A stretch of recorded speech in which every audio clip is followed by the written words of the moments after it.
Michelle, Straveta. I wanted to make good on finally walking through how I made that soup. So I don't know if this is actually how I made that soup, but I'm making soup tonight, and this is how I'm going to be doing it.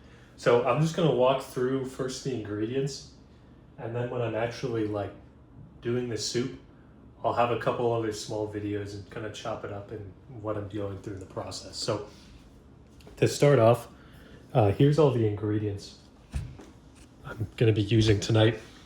So some of these I think they have in Sofia. Other ones there's like close approximations.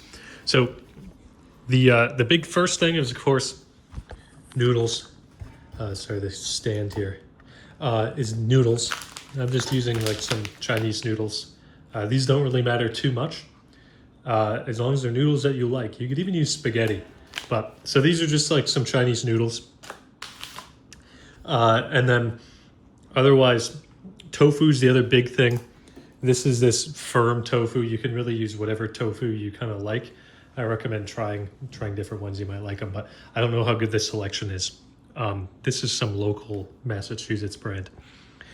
And then I'm putting in mushrooms. Now you could kind of do whatever you want.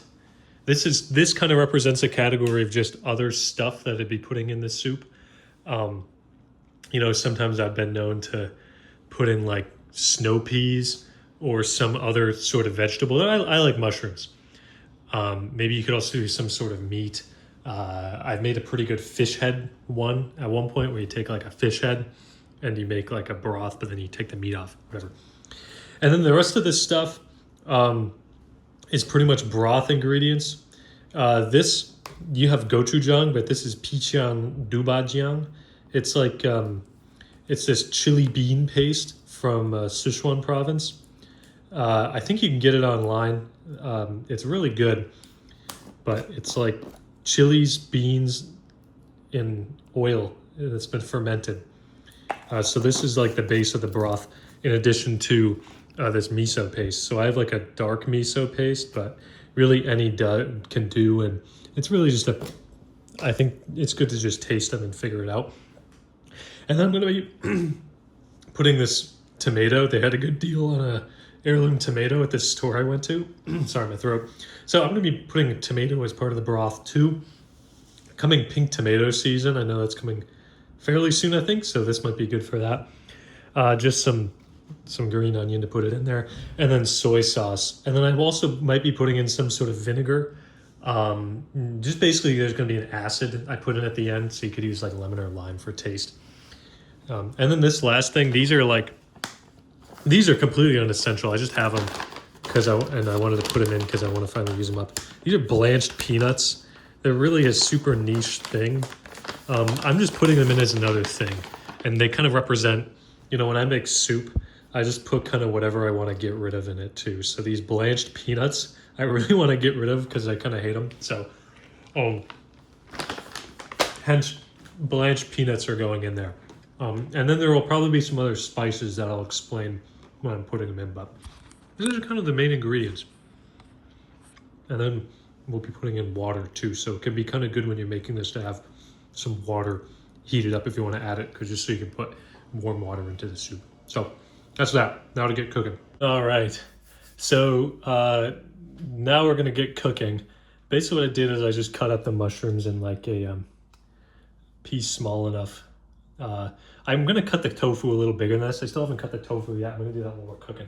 But anyway, so I got some other stuff here I'll talk about, but stuff for the broth. So first thing we're going to do, get this heated up a little bit.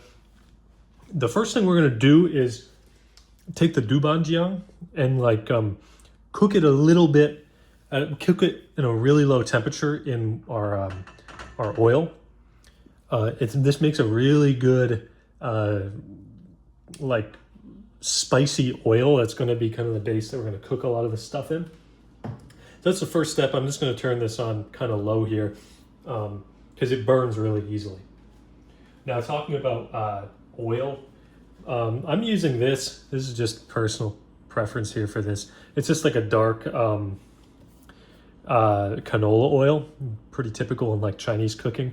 But you could use, I like peanut oil, you could use sunflower oil, you could even use olive oil if you want to get the taste. The taste might have to do a little different thing. And or some soups like this that I make with like a regular miso broth, I think do really well with butter. But this is just what I have. Oil is all personal preference. I'm not really a big believer in like whatever fat you're using has to be the correct fat. It's really just whatever flavor you're going for, and I just want this. So it's a little nutty, this dark canola oil. So I'm just gonna put in a decent amount of that. Sometimes you kind of overdo it with this stuff. You know, a lot of like Sichuanese kind of style cooking, they use a lot of oil sometimes, at least for like in restaurants, and it's very fragrant. Anyway, so we're gonna get that heated up a little bit, and then I just take. Usually, you're supposed to chop this. I'm feeling kind of lazy, so I don't really measure this stuff. It could be a little bit, it could be a lot. This stuff's wicked salty. This is where you put in the gochujang that you have. This is a technique you can do with like, I don't know if you've cooked with curry pastes or that sort of thing. But like, or even for just like making kind of a general Indian masala. One of the first steps typically is to cook the dry spices a bit. And you make kind of like this tasty paste that you then cook the onions in. So, I don't know if this is technically Chinese. I don't know if this is technically Indian, like this method I'm using here, but I'm using Chinese ingredients, and it's all human knowledge anyway. Cuisines are just human knowledge. It's an illusion that there's distinctions between them. So we're just gonna let that sit here, and you can see it's starting to get red. This really is a thing that happens with this doubanjiang. I'm definitely butchering the pronunciation, but if you do a slow, low simmer with the gochujang, or if you end up getting curry paste somewhere, or you make your own curry paste, you're going to do the same thing to start. Just kind of have this go kind of low, and that's going to get really red. So yeah, while that's going on, the next things, I like to cook my onions and my garlic in this. I forgot to mention that when I was first talking about ingredients, but I do use garlic when I'm cooking.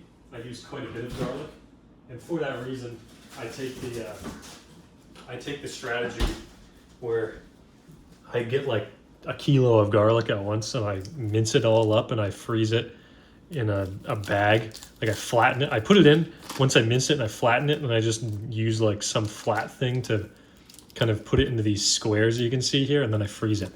So makes it really simple because I cook with a lot of garlic. We want to keep that low. See, it's starting to simmer here. So we're gonna let that turn this oil really red. And there's this cooking channel on YouTube, Chinese Cooking Demystified, that I've watched a couple times. One thing that he said in his Mapo Tofu video, is that as red as you can make this, you think this will get, maybe I'm misquoting here, but this can get even redder. So it gets really red. Yeah, you don't want to burn it. Once you think it's about to start burning, that's when you can add in the garlic. I don't know how much garlic each of these little squares is, but yeah, if you look, I use a lot of garlic, so it's nice to do it this way, because then you can just take off some amount and then get ready to put it right in whenever you need it. It's a lot of upfront work, but I made 2 whole baggies of this, and it's lasted me like a month and a half already, and I still have like half a bag left. Anyway, so this is starting to go. You can see it's starting to burn to the bottom a little bit. So once it gets like reasonably red, look at that lovely, lovely red. Look at that sauce. What you're gonna do, then you can put in your garlic. If you cook with ginger, something like this absolutely should have ginger. So I'm just gonna put in some powdered ginger. It'd be better, of course, to mince like some fresh ginger. But do it now. Ginger, it's like turmeric, but it's good to cook it down a little bit. And then I'm gonna put in my green onion, like the whites. The green of the green onion, we're gonna cut up and throw in at a later time. It's more of a finishing thing. Yeah, so we're gonna start cooking this stuff. And then I think I'll put in my peanuts now. These peanuts, I don't really know what the best thing for them is, but I think because they're blanched, they're kind of, they still taste a little green. Like they taste like a bean. Again, you can just ignore this because this is just a weird thing I'm doing here, but put in some blanched peanuts and give them some time to cook. I found they can taste quite green when I've cooked with them before. You're better off just cooking with regular roasted peanuts. Pardon me. Anyway, so these guys, I'm going to turn the heat up a bit since I got some stuff in here. Yeah, we're going to cook this. Basically, the goal here is just to get some flavor going on in the oil. I'm going to put in more oil. Maybe it's a lot, but who cares? This stuff starts to soak it up a bit, and once we put in the start frying the mushrooms in there too, those are going to soak up a little bit, and we want to coat them, or at least everything that's in the pan. Anyway, so yeah, we're going to get this going. Let's taste it. Yeah, that's getting good. So while that's going here, the next thing I'm going to do is I want to get this tomato to cook a bit. So I don't really know how to cut this thing because it's all weird. These heirloom ones are really weird, so I'm just going to rip it in half and we'll go from there. Oh,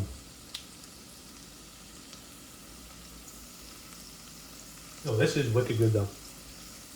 Very savory.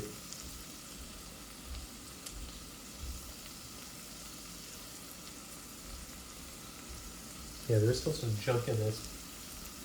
But yeah, I'm very much a freestyler when it comes to cooking in general, especially when making soup, because I like to eat what I'm cooking with. It lets you kind of feel out what the taste is going to be. Not burned yet. You'll feel like you'll learn a lot this way too. So anyway, so we'll cut in here. Maybe not the best way to cut this, but is there a good way to cut something that looks like this? So yeah, this is kind of like, I want to cook this down, I think, so that like the tomato starts to break down. So I'm going to give it like a rough cut and then toss it in there and just start letting it cook down. This is kind of a classic thing. This cooking with tomato like this. There's also this, I don't know, I think it's kind of a home style thing. I'm not Chinese, but I know there's a thing called tomato egg, which is just like a tomato that's, oh shoot, that like you stir fry with an egg, and it's really good. It's almost like it's like Chinese oh,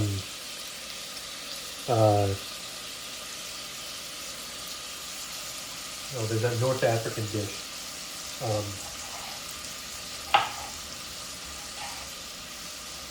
Shakshuka. It's like Chinese shakshuka. You know, like egg and tomato, and then like, but instead of like North African spices, it's like kind of the traditional Chinese 5 spices and things like that. Very classic street food, or just like home style comfort food. So we'll start cooking that tomato down. We want that to form like the foundation of our broth here. Oh, look at that. It's also gonna, you can see it's, I don't know if you can see it well in the video. Yeah, you kind of can. You can see over here, we're starting to burn stuff to the bottom. So this is gonna do a nice job deglazing it too, and just really pulling back all those flavors we wanted in our soup. So you'll see here, it's making a really nice, I don't know, goop. And you could just cook stuff in this and not even make it a soup, add a little more liquid or whatever. So we got that. Now's the time when you can add other spices. Sometimes this is when I'll add, I have asafoetida.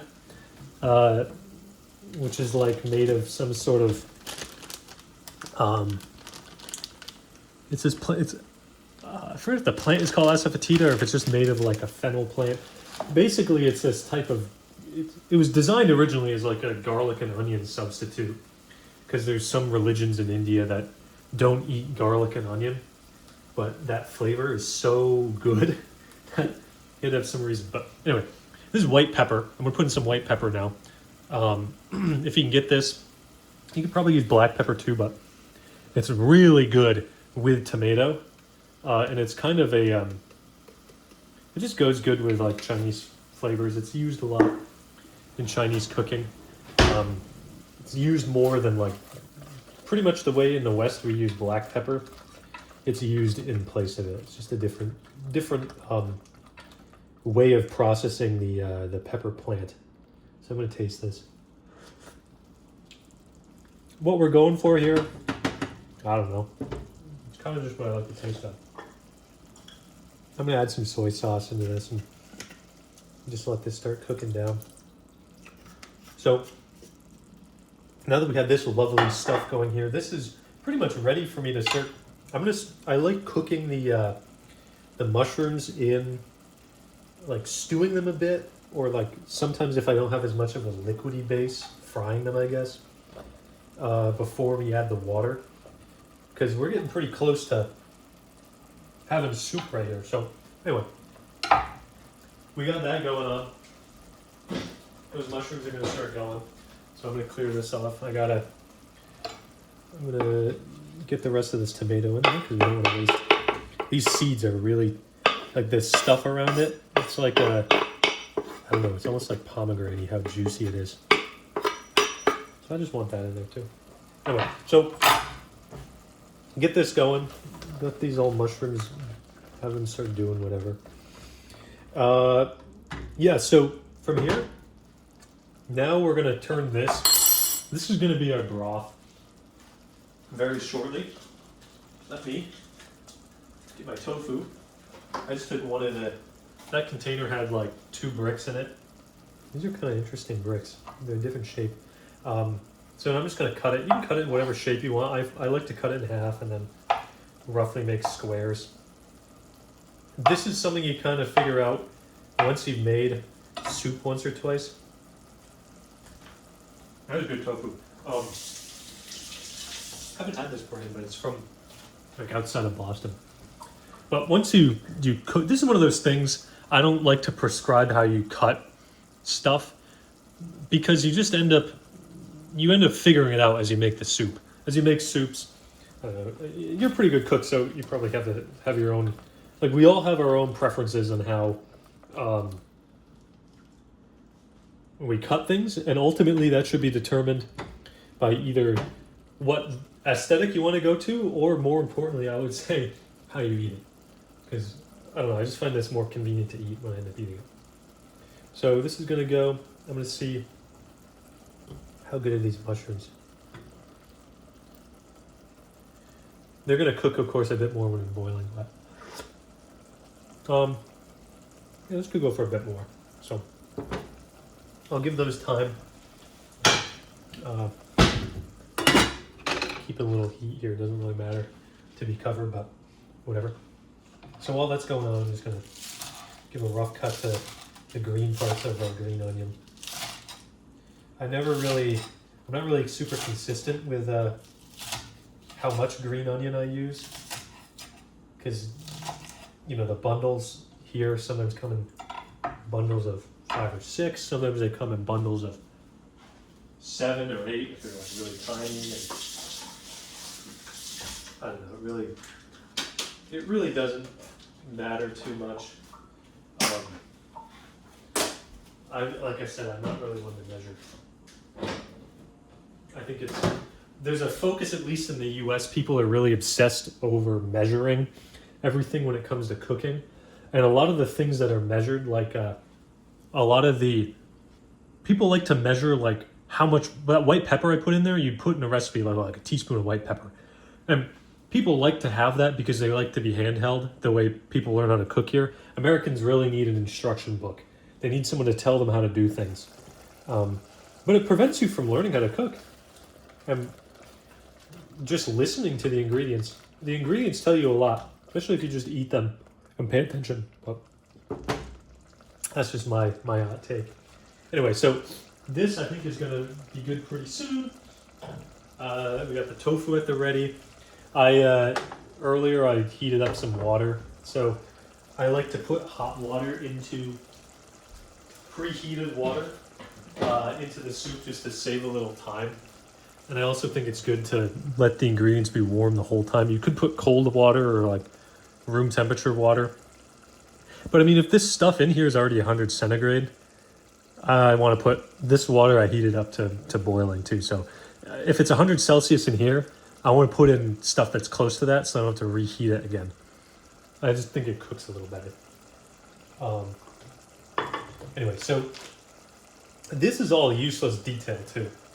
I'm kind of just really ranting about my process. And you can tell I'm bored when I just start eating. When I'm getting impatient when I just start eating what's in front of me. So, let's see how these are. These tomatoes cooked enough. Yeah. They got to a good spot. So, now, the tofu. Okay. So, some people will blanch the tofu before putting it in.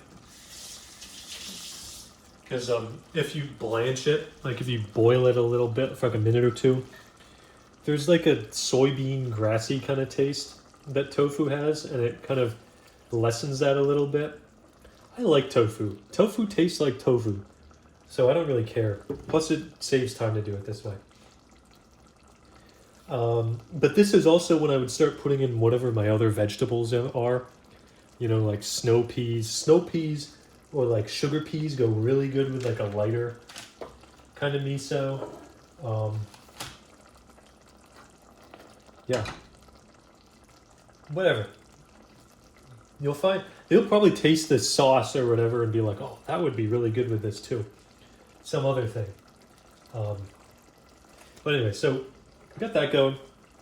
Now what we're going to do is I'm just going to I'm going to try to eat a lot of this, so I don't want to put in too much water because that's going to be more for me to try to eat. But we add some water. Then I'm going to put in some miso paste. Some people might put this in earlier, and because you can use this too as like to fry stuff as just a flavoring. To fry stuff, you don't have to put it in a soup.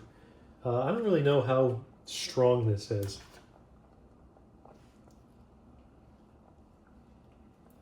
Yeah, that seems like a fair amount. One of the things I've found is that with a lot of these pastes, like between miso paste and the doubanjiang or gochujang, and then really if you start putting in soy sauce and like srirachas, you can really easily overdo it with the salt. Like these soups can be really salty, but salt is essential. It's just a matter of not putting in too much. Pardon me. So we will hopefully get this off.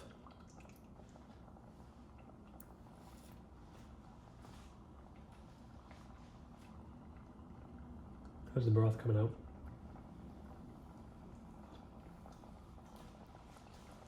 Yeah, it's pretty good. Another thing you can add too, this specifically might be hard to find, but I'm sure there's like something similar to it. Shaoxing cooking wine. Adding a little bit of this can add. This is like just a savory rice wine. Like look at how dark it is. Because they're all prudes in the U.S., they sell this with salt, like Puritan laws. But anyway, so this, I mean, basically it does a similar thing to like cooking with red wine. So I'm gonna put a little bit of that in here.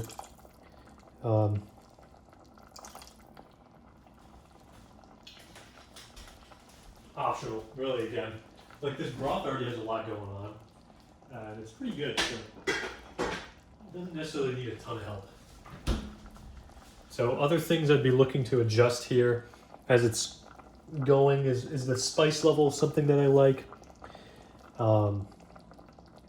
could have used anything else, maybe a little more ginger or something. If it's more salty, there's monosodium glutamate you can put in, but this stuff is already so spicy. Or, I got like that, when we were in Bonsko, I got that, I don't know if this is it. That like paprika, you can even put, I think some paprika could go wicked well with this stuff. You can even make it a little like more Mediterranean with like some adding some like oregano or something like that.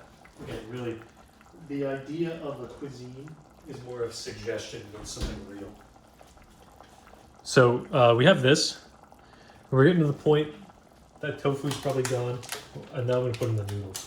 This is kind of the math that I'm figuring out as I'm making a soup like this, is like, how long is all this stuff gonna take to cook?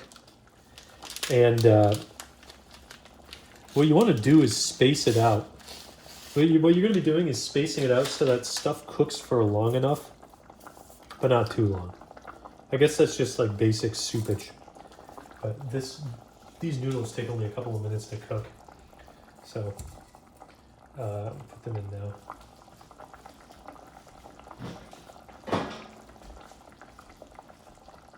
Yeah, now it's basically done. It's just going to be a matter of, okay, wait for the noodles to cook. I would be lazy and throw the green onion in now.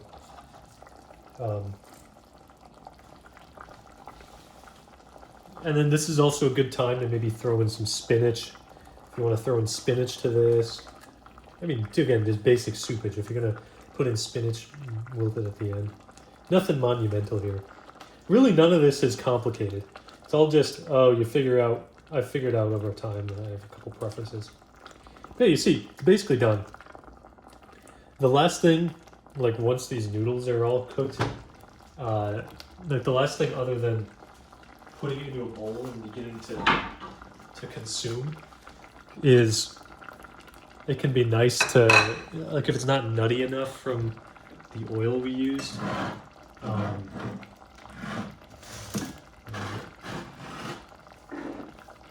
I use like sesame oil. Depending on, it's gonna depend on how nutty it is already. With those peanuts in, it might not be nutty enough, but we will find out. Yeah, I think these noodles on the bag somewhere tells you how long you need to cook them. I'm not gonna look at that. I'm just gonna see when the noodles are in a good spot that I want to eat them. See the tofu. One of the things you got to be careful about with the tofu is you can really mangle it like I did with this piece here. But mushrooms tasting good. This broth, check the nuttiness.